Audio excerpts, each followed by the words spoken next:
काही ठिकाणी जीवितहानी झाली होती। त्यामुळे आमचं कर्तव्य आहे की शेवटी महायुती सरकार हे शेतकऱ्यांचं सरकार आहे, शेतकरी आपलं बळीराजा आहे आणि म्हणून त्याच्या डोळ्यातले अश्रू पुसण्याचं काम आम्ही महायुती सरकारने केलं, याचं समाधान मला आहे। आणि म्हणून 32,000 कोटींचं पॅकेज आम्ही जाहीर केलं आणि 10,000 रुपये तात्काळ मदत देण्याचंही काम त्याच वेळेत झालं। आणि आता हे जे काही दिवाळीपूर्वी आम्ही म्हणालो होतो की शेतकऱ्यांची दिवाळी आम्ही काळी होऊ देणार नाही आणि त्याप्रमाणे दिवाळीपूर्वी त्यांच्या खात्यामध्ये हे पैसे जाऊ लागलेले आहेत। आणि आम्हाला याचंही समाधान आहे की जे शेती वाहून गेली होती, जमीन खरडून गेली होती, त्याचं शेतकऱ्यांना मोठी चिंता होती, परंतु यावेळेस आम्ही 47,000 रुपये हेक्टरी जमीन खरडून गेलेल्या लोकांना आणि पुन्हा त्याच्यामध्ये मनरेगाच्या माध्यमातून 3 लाख रुपये हेक्टरी, असे हेक्टरी 3,47,000 रुपये आतापर्यंतच्या इतिहासात कधी शेतकऱ्याला मिळाले नव्हते। कारण ती त्याची चिंता जी खरं म्हणजे जमीन, काळी जमीन, त्याची खऱ्या अर्थाने माय आहे आणि म्हणून या शेतकऱ्यांची चिंता आम्ही मिटवली। 32,000 कोटी रुपयाचं पॅकेज देण्याचा निर्णय आम्ही घेतला आणि हे खरं म्हणजे हे राजकारण आहे, हे निव्वळ राजकारण आहे। आणि तुम्ही जाताना शेतकऱ्यांच्या बांधावर जाताना कधी काही त्यांच्या हातात काही मी पूर्वी पण म्हणालो होतो, कधी एक साधा त्या शेतकऱ्यांच्या मुलाच्या डोळ्यातले अश्रू पाहून कधी त्याच्या हातावर एक बिस्किटचा पुडा तरी ठेवला का? आम्ही मोठे किट पाठवले, सगळं पाठवलं, त्यांचा दसरा चांगला झाला, दिवाळी त्यांची चांगली होईल हे आम्ही पाहिलेलं। आणि हंबरडा मोर्चा, कसला हंबरडा? जे उंबरठाही न ओलांडणारे आता हंबरडा फोडायला लागलेत। सत्ता गेली तेव्हा हंबरडा फोडला, खुर्ची गेली तेव्हा हंबरडा फोडला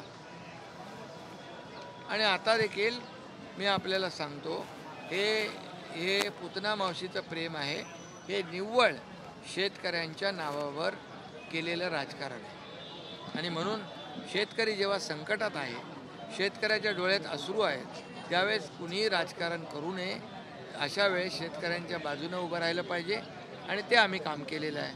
शेतकऱ्यांच्या मदतीसाठी आम्ही उभे राहिलो आहे।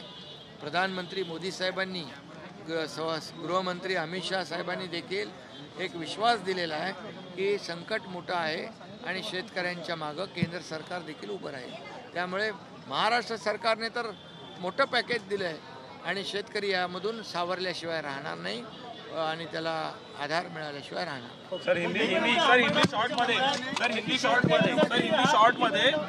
हिंदी में शॉर्ट में जानना चाहेंगे जो है आपने मदद दी थी मराठवाड़ा को और उद्धव ठाकरे जो है अभी हंबरडा मोर्चा निकाल रहे हैं, किस प्रकार से देखते हैं इस मोर्चा को और क्या कहेंगे उस मोर्चा के बारे में?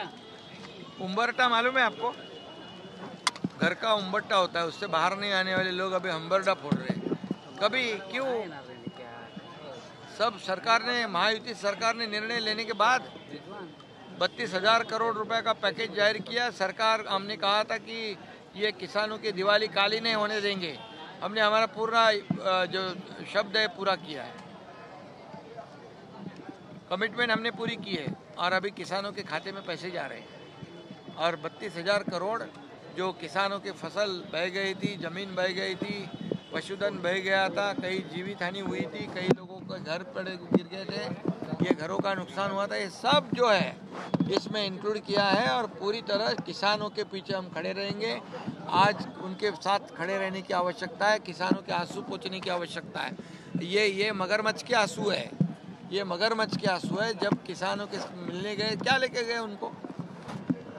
जब थे तभी क्या दिया? हमारे पास कुछ नहीं, हमारे पास कुछ नहीं, हमारे हाथ में कुछ नहीं, हमारे हाथ खाली है, हमारे हाथ खाली है, इतने ही बोलते। लेकिन हमने भर भर के देने का काम किया है और इसी के साथ राज्य सरकार भी पूरी तरह किसानों के साथ है और हमारे आदरणीय प्रधानमंत्री मोदी जी भी किसानों के साथ है बिल्कुल। और अमित भाई शाह जब आए थे तब हमने उनको निवेदन दिया था, ये बड़ा संकट है, ऐसे वक्त केंद्र सरकार ने भी और आदरणीय प्रधानमंत्री जी हमारे जो किसानों को मदद करेंगे, ये विश्वास हमने व्यक्त किया था। और प्रधानमंत्री जी भी बोले हैं कि किसान हमारा महाराष्ट्र का किसान अभी संकट में है, उसके साथ हम खड़े रहेंगे।